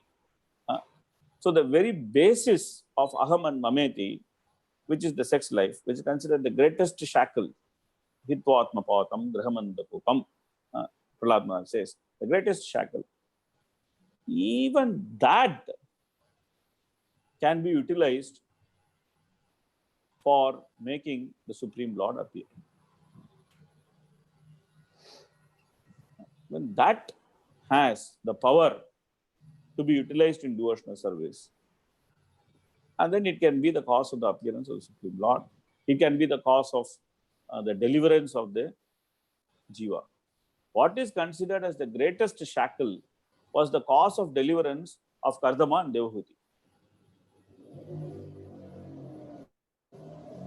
By their combination, the Supreme Lord appeared, and by the appearance of Supreme Lord became the cause of the deliverance of Kardama and the deliverance of Devahuti. Again, the same principle Krishna wants to demonstrate. Ahaitukya apratihita eyatma suprasiddhati. Everything, when it is connected to Krishna, then it has substance, because he is the real substance. Only when it is not connected to Krishna, this is Maya. Ritetam ya pratiyeta, na pratiyeta chatmani, tad vidyat atmano maya, eta bhasho eta atmaha. That whatever is in connection with Krishna, has substance. Whatever is not in connection with Krishna is Maya. So to prove that, the Lord does many things. But in effect, the Lord shows that he is beyond the law of nature.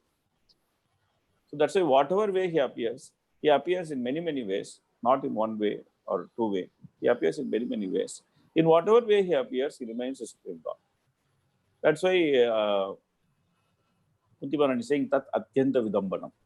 Tibyan Nishishu Yadashu, Tat Atyanta Vidambanam. Janma Karma Charishwatman, Ajasya Kratratmanaha, Tibyan Nishishu Yadashu, Tat Atyanta Vidambanam. He says, it's highly confusing.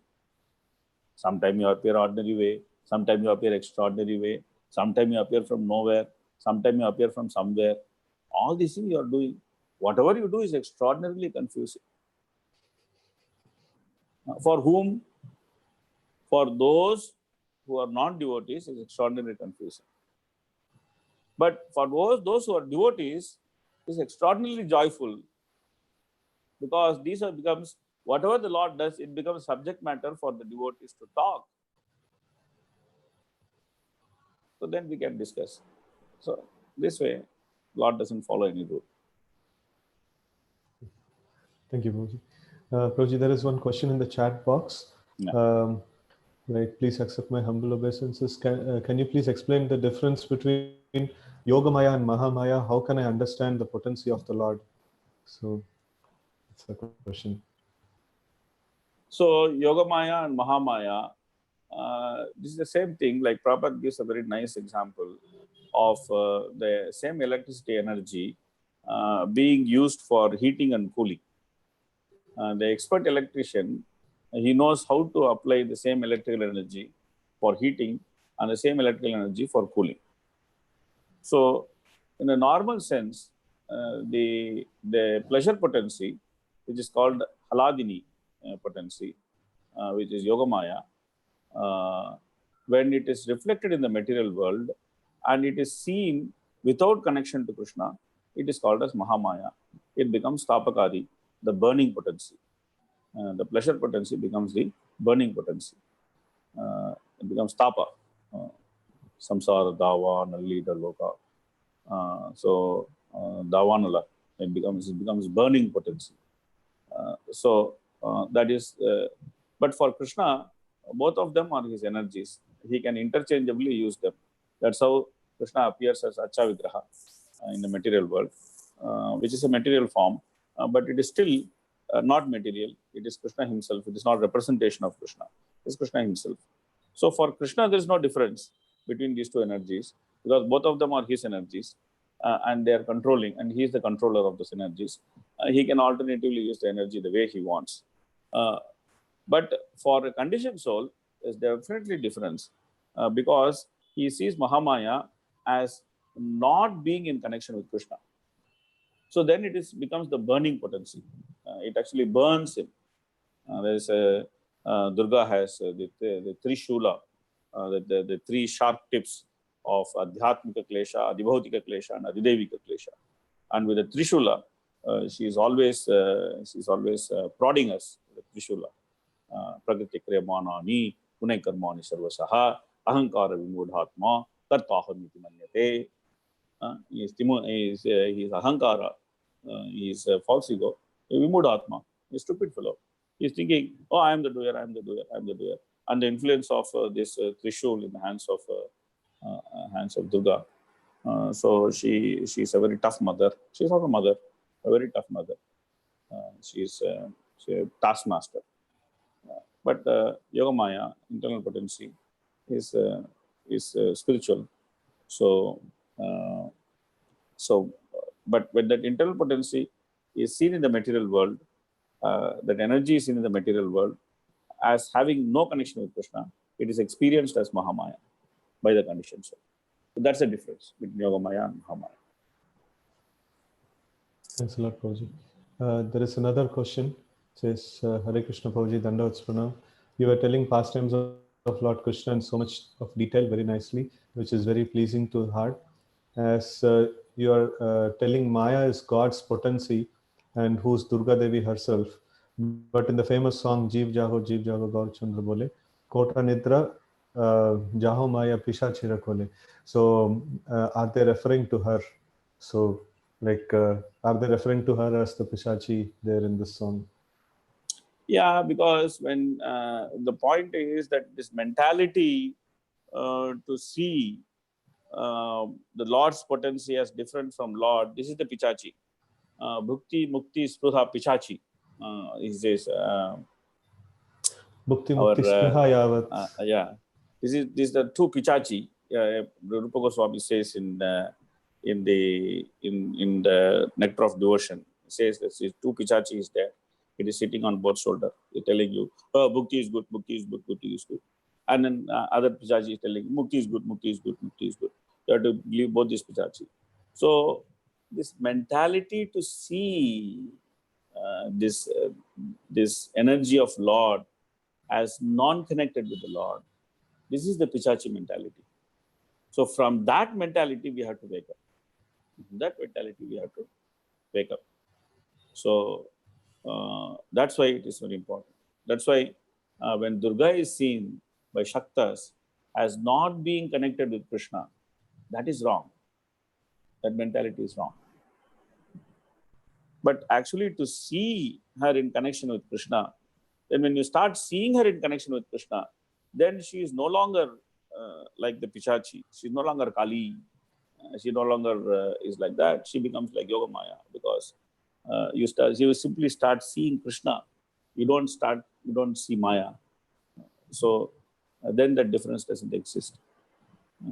But as long as one is seeing Durga as being different from Krishna, as not being connected to Krishna, then she is seen as very heavy.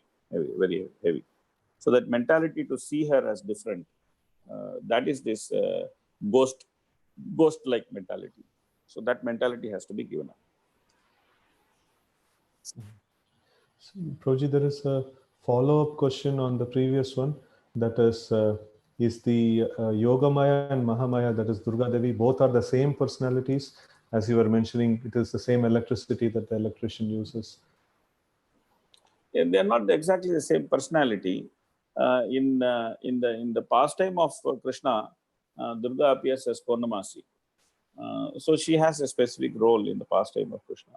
In the material world, she is seen as Durga, but in the pastime of Krishna, she is seen as Purnamasi, the one who actually arranges all the pastimes. So are they two different personalities, Prabhu? All of like Vishnu and Krishna are two different personalities, but at the same time they are same. So it is like that. So they are the potency of the Lord, but they have a form in the spiritual world. They also have a form in the material world. Prabhuji, like there is one question: how Krishna has become Vishnumurti? Why he has to become Vishnumurti? He is Vishnumurti. Why he has to become? Like I have to become a doctor because I am not a doctor. Okay. So I am not a doctor, so I have to become a doctor. But is Krishna is not that he has to become Vishnumurti. This is a whole misconception. He is Vishnumurti. So why he has to become himself? He doesn't become himself. This is what the Mayavadis say, that I will become God. There's no question of becoming God. God is God. So he is Vishnumurti. Why he has to become Vishnumurti? There's no question of him becoming Vishnumurti. That is his identity. He is Vishnumurti. He is the original Vishnu. So Bhishmadev, he is seeing Krishna, and then he is saying Adyo Narayana Puman. That this person, Yeshavai Bhagavan Shakshat Adyo Narayana Puman. He is saying that this person, he is Sakshat Bhagavan. He is Adi Narayana. He is the original Narayana. So then where is the question of him becoming Narayana? That concept itself is wrong. He is Narayana. He is not becoming Narayana.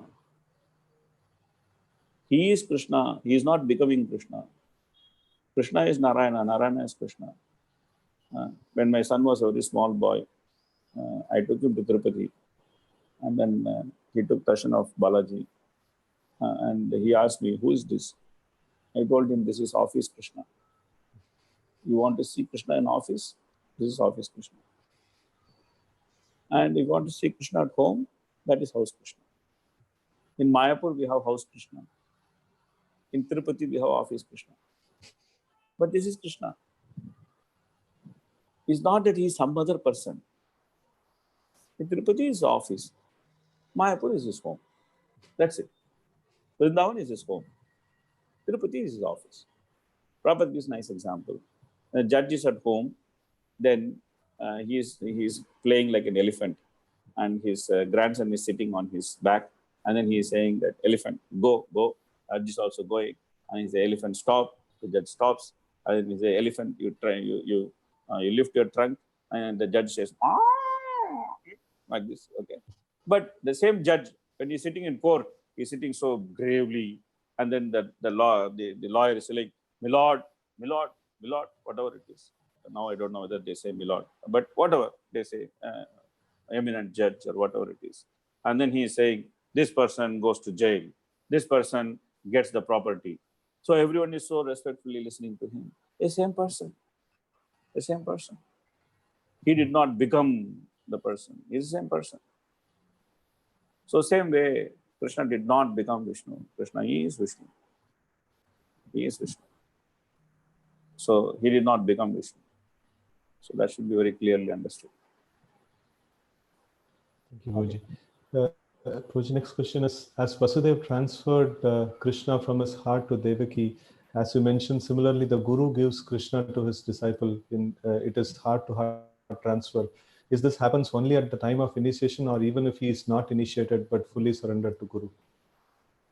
What is the difference between initiation and being fully surrendered? This is the question. Initiation means fully surrendered. The external formality of full surrender is called initiation. So that's why one should take initiation, because externally one confirms that surrender. So if one says that I am fully surrendered, but I will not take initiation, where is the surrender? What is the problem to explicitly accept that surrender in the form of getting initiation? What is the problem? There's no problem, because you are fully surrendered. So if you claim that you are fully surrendered, then you should take initiation. So where is the difference? There's no difference between being fully surrendered and taking initiation.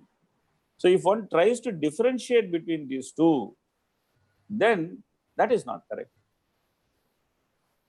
Because fully surrendering means surrendering to Guru, Sadhu and Shastra. And according to Shastra, one should formally accept the Guru. That's the process of initiation. So one cannot say that I am fully surrendered, but I am not initiated. It doesn't make any sense. Doesn't make any sense. One may say, I am fully surrendered. I am waiting for initiation. My guru is still testing me. I am waiting patiently. I am waiting for 8 years, 6 years, 10 years. That's all fine. That's all fine. Perfectly all right. But if one is saying, I am fully surrendered, but I am not getting initiated, that is not fine. There's a difference between wanting to take initiation and guru making the disciple wait, and a person saying, I am fully surrendered, but I am not going to take initiation. Like, if you want to live as man and woman, you should get married. You cannot say, we are faithful to each other, so we'll just live together. The external formality of marriage is required for a man and woman to live together. It's a samskara, vivaha samskara. Is there? Samskara. If you say, no, I don't need vivaha samskara, we just live together. It's not correct. It's not approved. It's not correct. It constitutes illicit sex. So this is a rough example of this mentality of saying that I am fully surrendered, but I have not initiated. So I'm clearly saying that if a person wants to get initiated from a spiritual master, and the spiritual master is taking time to initiate the disciple, that's fine. You can say, I am fully surrendered, I am not initiated. Is there any difference? No, there is no difference in this case, because you have already surrendered yourself to the spiritual master's lotus feet. The spiritual master is taking time to give you initiation. That's fine. So that's a different situation. So that situation, there's no difference between initiation and no initiation, because in your mind, in your action, in your formality, you would want to do everything to get initiated.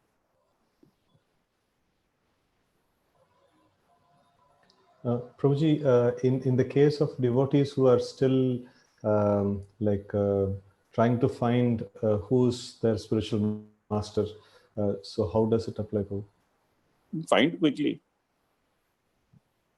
That's it. Don't eternally keep searching. There are different, I was doing an IDC, and then one devotee, he asked me that, Prabhuji, there are the people who say that they see the spiritual master and then immediately they got inspired. They understood that it is their spiritual master, and that they immediately wanted to take initiation. But somehow it is not happening to me. What is wrong with me? Whenever I see somebody, then I try to hear from him. I try to see which I take initiation from him. Is something wrong with me? I say, nothing wrong with you. It's not that, every time there should be love at first sight, like that guru at first sight. It need not be there. One may go through some process of the due diligence and then take initiation. It's okay, no problem. But only thing is that don't eternally hang around saying that I am doing due diligence. I am still waiting for my guru at first sight or love at first sight or whatever it is. Because we don't know what is happening to this world, and we don't know how much time we have left. In fact, today morning, one proper disciple actually posted some very nice quote in our one of our management forum. I can just read that quote. It's a very nice quote. It's also very relevant to this time, and it's also it also gives the importance of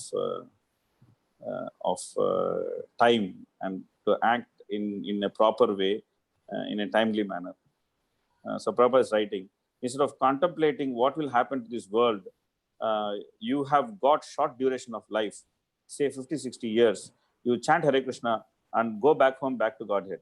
Don't consider what will happen to this world. The nature will take care of it. You don't puzzle your brain with these thoughts. You utilize whatever time you have got in your possession and go back home, back to Godhead. You cannot check it, because people will go on with their rascal civilization. Natural consequences will be there. You better take advantage of whatever time you got and become fully Krishna conscious and go back home, back to Godhead. Srila Prabhupada morning walk, February 21, 1975, Caracas. So this is very nice quote. Today it was posted by one proper disciple who lives in Mayapur. He's also in management, so he posted this in our management forum. One part of the message, both parts of the message is very relevant to this time. But one part of the message is relevant to the question which we have asked. One should not waste time too much. One should not waste time too much. Reasonable amount of time to find a guru is fine, but one should not keep on wasting time. That's it. Thank you, Prabhu. Prabhuji, one follow-up question for the previous question. That is it good to see Maya or Durga Devi as Purnamashi in connection with the Lord, so that as a neophyte devotee, not to get bewildered or neglected? So today seems to be Durga Lila than Janma Lila. All questions are about Durga. Anyway, it's okay, no problem. So, yeah, I mean, we are not disrespecting demigods. That's not our culture. We should understand that we are not there to disrespect demigods. But if still one is attached to praying to Durga and one wants to pray to Durga, then one can use this prayer, Katyayini Mahamayi Mahayogini Adeshwari Andagopasutam Devi Patimme Kurute Namaha. So this was chanted by the gopis when they were doing Katyayini Vrata, because they wanted to have Krishna as their husband, and they were praying to Katyayani that please make Krishna as our husband. But one should fully understand that by praying to Krishna, all demigods are prayed. So one does not have to worry about separately praying to any demigod. Bhagavatam says, "Etataro mulanishechena Prityanti ekskanta bhujobasaka pranopaharat etendriyanam tataiva sarvarhana matsukedya." By praying to Krishna, all the demigods are prayed. Just like by feeding the stomach, the entire body is fed, or by watering the root, the entire tree is watered. So one should have firm faith that by praying to Krishna, 33 crore demigods, including Durga, she is prayed to, and she is satisfied. So one should not too much worry about these things. What I should do, what I should not do. I may not worry about these things.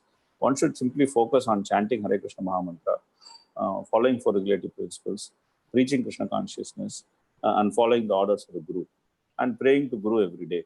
One should do every day Guru Puja, because Sarvadeva Mayo Guru, it is said that the spiritual master is a representation of all the demigods. So by doing Guru Puja and by praying to spiritual master, again we pray to pray all the demigods. So we should not worry about these things. That what I should see, what I should not see.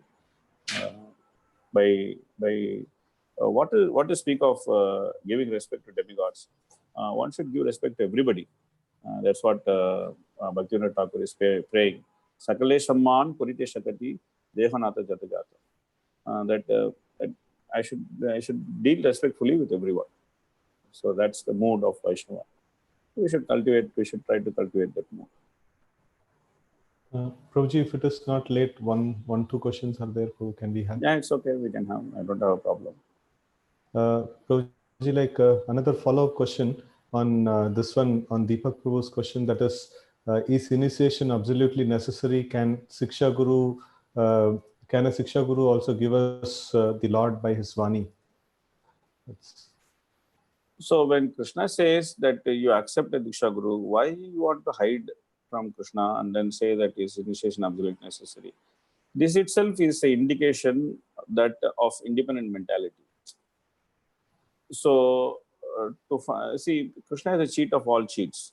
So we try to find a loophole and beat the system, and then say, oh, I can accept Siksha Guru, same as Diksha Guru. Then why the process of Diksha is there? Why Krishna is saying that you accept Diksha? One has to think carefully.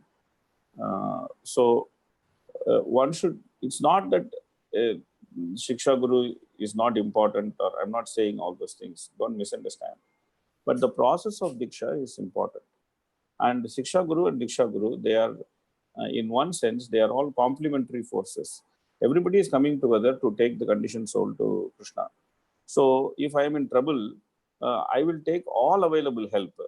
I will not choose from what help to take. That means if I'm trying to choose from what help to take, that means I have still not understood that I'm in trouble. This is the problem. I'm still thinking that I'm all right. I'm in a position to pick and choose. I will choose this, I will not choose that, because that is not convenient for me. So that problem of cherry picking means that there is no surrender. There's still some underlying issue is there. So the underlying issue has to be addressed properly. You have to open your heart, speak to senior devotees, say what is your problem. Why are you so afraid of Diksha? All these things. If you speak, then after that, maybe some clarity will come. But it is definitely an underlying issue. There's an issue there. Because you simply want to beat the system using the system. And that is material mentality. So that mentality has to be definitely given up. Has to be given up. There's no doubt about it. Thank you, Prabhuji. Last one question from my side, Prabhu. Like you explained about that demoniac mentality where plan making and things like that. So we find that a lot in ourselves also. Means especially for myself, like I see that sometimes I make a lot of plan and I see that it is not based on spiritual master's instruction or something like that, or maybe like after making the plan, I try to map it to some instruction. So how to get out of this kind of mentality? No, I'm not saying that you should not plan. Prabhupada explains enthusiasm as endeavor executed with intelligence and Krishna consciousness is enthusiasm. So planning should be there.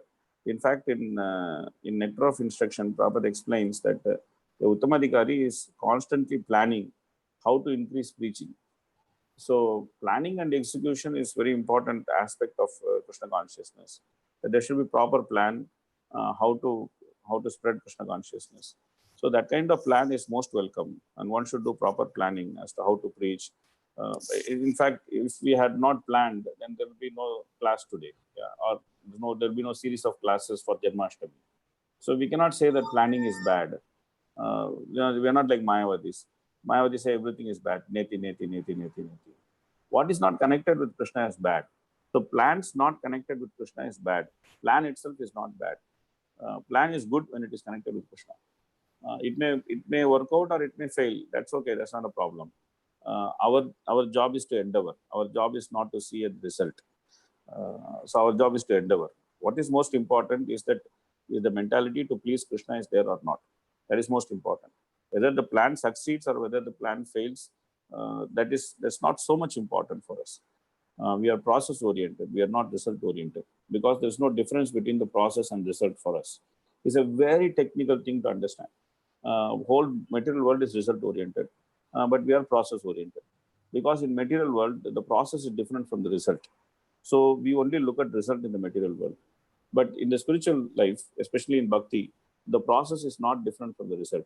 So the more you apply yourself to the process, automatically you don't have to worry about the result, whatever result comes, because whatever result comes is the result, and that result is good. So planning itself is not bad. Planning should be done. It should be done for Krishna conscious purpose. That's not bad. Thanks a lot, Prabhuji. So in the beginning, I forgot to mention, Prabhuji also has a app called Srivani. Like those devotees who are Tamil speaking, they can actually make use of this app.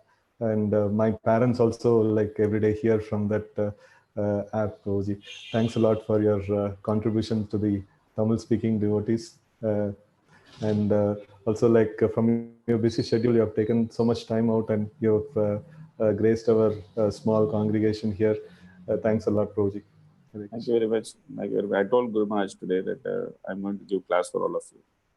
So he was very happy. So he said, so he also gave one or two points which I mentioned in the class. He said that two things. He said that watching, showing lamp to Krishna and watching someone showing lamp to Krishna, it gives the same result.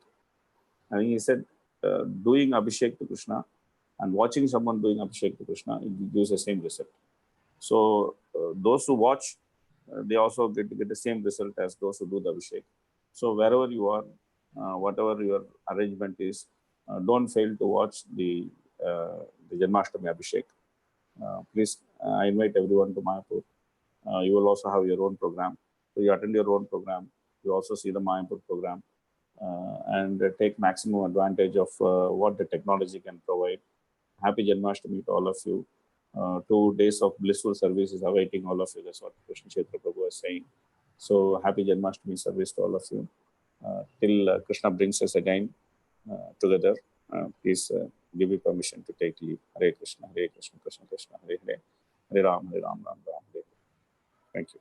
Thank you, Hare Thanks a Kshetra lot. Prabhu, for inviting. Thanks a lot, Puji. Thank you.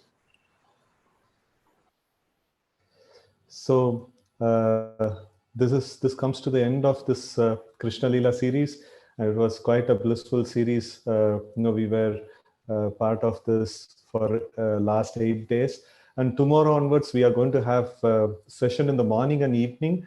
So tomorrow morning it's going to be Brahma Vimohan Lila, and like that is at 8:30. It'll be live. It'll not be there in the Zoom. It'll be live in the Facebook and YouTube in our channel, ISKCON Whitefield channel. And tomorrow evening there is a very special session which says that suffering all around, what is Krishna doing? So that's a session in the evening, 5:45 to 6:45. And day after tomorrow morning we have again a session on Akrura's arrival in Vrindavan that actually gives the mood of how to receive the Janmashtami. It's a very, very special mood which Akrura carries when he goes to Vrindavan. So that's something that we will discuss on day after tomorrow, 12th morning, again 8:30 to 9:30, and then 12th evening, 5:45 to 6:45. Again, we are going to have session on positivity in the face of adversities. How to remain positive in midst of so much of negative things going around.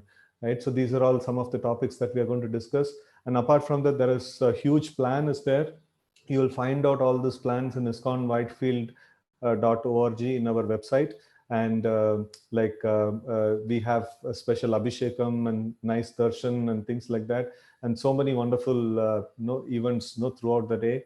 Tomorrow morning 4:30 onwards, non-stop 48 hours of Janmashtami celebration. So happy Janmashtami for all of you, and please take part in the various events that we have organized. Thank you very much. Hare Krishna. Very good. Can we still register?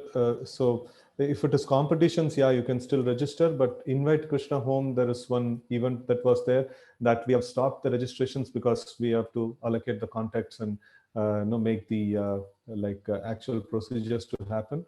So for kids competition and all different competitions, it is there. Right?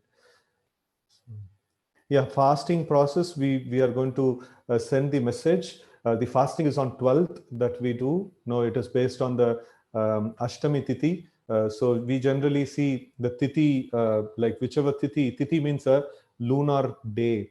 No, it's a day in the lunar calendar, and it doesn't generally match with the solar calendar. So for those participants who are still there, I would like to share a small screen and then explain it to you. I was just making this thing. So this is like solar calendar. If you see, there is a day 1, day 2, day 3, day 4. Like this, it is there. But Tithi, that is a lunar calendar, a day, it doesn't go completely in sync with the solar calendar. So there is it goes a little different with this one. So what we do in ISKCON is that we take that tithi which is there on the sunrise of that particular day. So that's the this one that we take, and then we take like on 12th is what is Ashtami Tithi. So we follow on that day like the fasting, and generally what we do is throughout the day we fast, and then night at 12 o'clock, that's when Krishna appeared in this world. So at that time, we break our fast and we take some fruits like Anukalpa Prasad we call, so that is without grains. So throughout the day we fast without anything, like no water, no fruits and things like that. And at 12 o'clock we break our fast with that, with the fruits. And if somebody is not able to fast, if they have some health conditions and things like that, so then they may take fruits in the daytime, right? So if you can fast, then that is good. So if you can just be fully abstained of any of the things, like, you can just if in bare minimum you can be there with water and things like that. And I know, like, I've seen many times people observing this fast, and then they are engaged in various devotional activities, or they are hearing, or they are chanting and things like that. It's a very special day. You will see that you will not have that much of hunger, and you'll be able to go through the whole thing, right? So that's the way we actually fast. So thank you all very much for patiently being there for so long, and then listening to the whole series of classes, and also, like, like, be with us for the next 2 days with the exciting schedules of program that we have. Okay, so we will stop here. Thank you all very much. Srila Prabhupada ki jai, Granth Raj Srimad Bhagavatam ki jai, Gaur Bhakta Vrinda ki jai. Hare Krishna.